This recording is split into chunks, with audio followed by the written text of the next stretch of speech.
Handling the pressure இருக்குல்ல, ஒரு 25 வயசுக்கு மேல நீங்க வந்துட்டாலே உங்களுக்கு ஃபர்ஸ்ட் கரியர் ப்ரெஷர்னு ஒன்று இருக்கும். நீங்க என்ன வேலை செய்றீங்க, அந்த வேலையில இப்போ எவ்வளவு சம்பளத்துல இருக்கீங்க, அதோடைய அடுத்த லெவல் என்ன, அது இன்னும் எவ்வளவு ஃபியூச்சரிஸ்டிக்கா இருக்க போகுது அப்படின்னு சொல்லி உங்களுக்கு ஒரு கரியர் ப்ரெஷர் உண்டாகும். அடுத்தது மேரேஜ் டாக்ஸ். உங்களுக்கு லவ் மேரேஜ்னா நீங்க வீட்டில் பேசி கன்வின்ஸ் பண்ணணும். இல்லை அரேஞ்ச் மேரேஜ்னா இப்போ அது ஒரு பெரிய என்ன சொல்றது பெரிய ப்ராசஸா மாறிடுச்சு. மேட்ரிமனிக்கு ஏற்ற ஒரு ப்ரொஃபைலா நீங்க மாறணும். தயிர் ஊத்துமா? ஆமா மை தயிர் ஊத்து. இந்த அப்பளம் எங்கம்மா வாங்குனது? நல்லா மொறுமொறுன்னு இருக்கு. எனக்கு ரொம்ப கஷ்டமான விஷயம் ஏஜிங் பேரண்ட்ஸ்.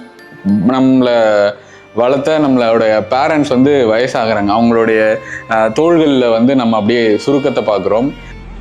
நாளைக்கு தீபாவளி செலவு காசு இல்லாம இருந்த காசு கூட அடிச்சு வச்சிருக்கேன்.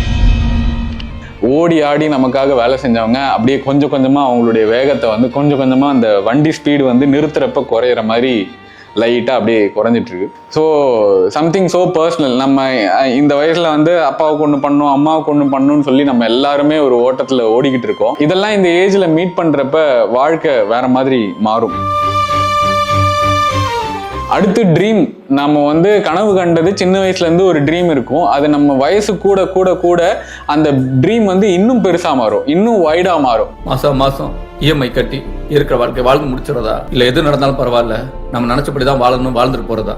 ஸோ அந்த ட்ரீமுக்கு நம்ம எவ்வளோ எஃபர்ட் எடுக்கிறோம், எவ்வளோ டைம் ஸ்பெண்ட் பண்ணுறோம், எவ்வளோ அதுக்கான மணி இன்வெஸ்ட் பண்ணுறோம், இதெல்லாம் மேட்டர்ஸ். எந்த பக்கமும் இருட்டில் கண்ணு கட்டி காட்டில் விட்ட மாதிரி. உங்களுடைய டெய்லி ரெஸ்பான்சிபிலிட்டிஸ் அது எவ்வளோ இருக்கும் தெரியுமா?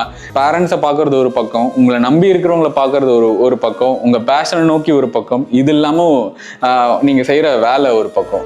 என்ன ப்ரூவ் பண்ணுறதுக்கு நல்ல வாய்ப்பும் கிடைக்கல. வாழ்க்கை இப்படியே போயிடுமா சார்? பல ப்ரெஷரை ஆஃப்டர் 25 எல்லாருமே நீங்க பார்க்க ஆரம்பிப்பீங்க. இப்ப நிறைய பேர் 20+லயே இதெல்லாம் பார்க்க ஆரம்பிக்கிறாங்க.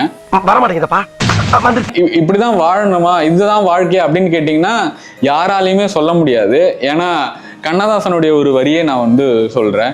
பிறப்பினில் வருவது யாதென கேட்டேன் பிறந்து பார் என்றார், இறப்பினில் வருவது யாதென்று கேட்டேன் இறந்து பார் என்றார், காதலிப்பதில் என்ன சுகம் என்றேன் காதலித்து பார் என்றார்.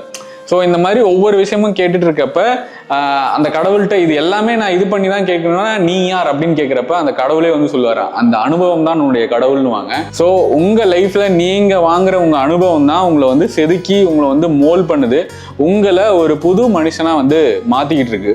ஸோ உங்களுக்கு என்ன வேணும், உங்களுடைய கோல் என்னவோ அதை நோக்கி அதுல நீங்க உங்களை உருவாக்கிக்கலாம்.